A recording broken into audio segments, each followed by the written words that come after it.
જોવો જોવો મિત્રો, ચૈત્ર વસાવાનું સૌથી મોટું સ્વાગત. ડેફિનેટલી તમને લોકોને ખબર છે કે ચૈત્ર વસાવા ઘણા ટાઈમથી જેલની અંદર બંધ હતા. ફાઇનલી 3 દિવસ માટે ચૈત્ર વસાવા આવ્યા છે જેલની બહાર.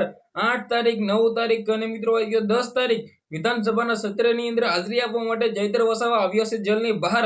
ત્યારે શું સૌથી મોટું મિત્રો સ્વાગત કરવામાં આવ્યું છે, શું સૌથી મોટા સમાચાર મળી રહ્યા છે, ઉભા રહ્યો તમને બધી વિગતવાર ડિટેલ્સ બતાવવા જઈ રહ્યો છું.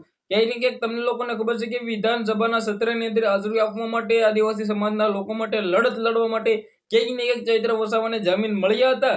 જે આ મિત્રો વાત કીધું, જે કોર્ટની અંદર જામીન આપવામાં આવ્યા હતા. ફાઇનલી આજે ચૈત્ર વસાવા જેલની બહાર આવ્યા છે. તેનું ભવ્ય સ્વાગત કહીએ તો પણ ખોટું નથી કરવામાં આવ્યું છે. ત્યારે લાખો આદિવાસી સમાજના લોકો મિત્રો વાત કીધું ઉમટ્યા છે ચૈત્ર વસાવાને જોવા માટે. ક્યાંક ને ક્યાંક લોકોને પણ ધન્ય કહેવાય કે ચૈત્ર વસાવાને આટલો બધો સપોર્ટ દિલથી કર્યો છે.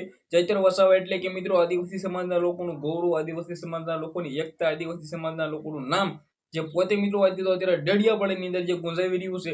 ક્યાંક ને ક્યાંક ચૈત્ર વસાવા જેલની બહાર આવ્યા છે. ત્યારે સૌથી મોટા સમાચાર તો એ છે કે વિધાનસભાના સત્રની અંદર ચૈત્ર વસાવા હાજરી આપશે અને મિત્રો વાત કીધો આદિવાસી માટે મિત્રો વાત કીધો લડત લડશે અને ડેડિયાપાડા માટે મિત્રો વાત કીધો ક્યાંક ને ક્યાંક સવાલ ઉભા કરશે, જે પણ પ્રોબ્લેમ હોય. અને ક્યાંક ને ક્યાંક મિત્રો વાત કીધો તમને લોકોને ખબર છે કે ચૈત્ર વસાવા ઘણા ટાઈમથી જેલની અંદર બંધ હતા.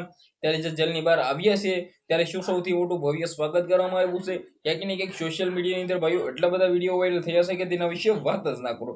ક્યાંક ને ક્યાંક મિત્રો વાત કીધો ચૈત્ર વસાવા કરી 2 મહિનાથી પણ ઉપર ટાઈમ બીતી ગયો હતો અને જેલની અંદર બંધ હતા.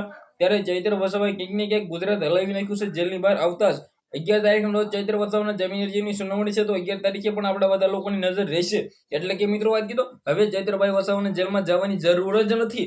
એક મિત્રો વાત કીધો આજનો દિવસ એટલે પહેલો દિવસ, બીજો દિવસ, ત્રીજો દિવસ, 3 દિવસ અને 11 તારીખ ડાયરેક્ટ આવે છે. એટલે ડાયરેક્ટ ચૈત્ર વસાવાને 11 તારીખે ગુજરાત હાઈકોર્ટની અંદર જવાનું છે અને ત્યાં પણ ચૈત્ર વસાવાને જામીન મળી જશે. તો પરમાનન્ટલી ચૈત્ર વસાવા આવશે જેલની બહાર.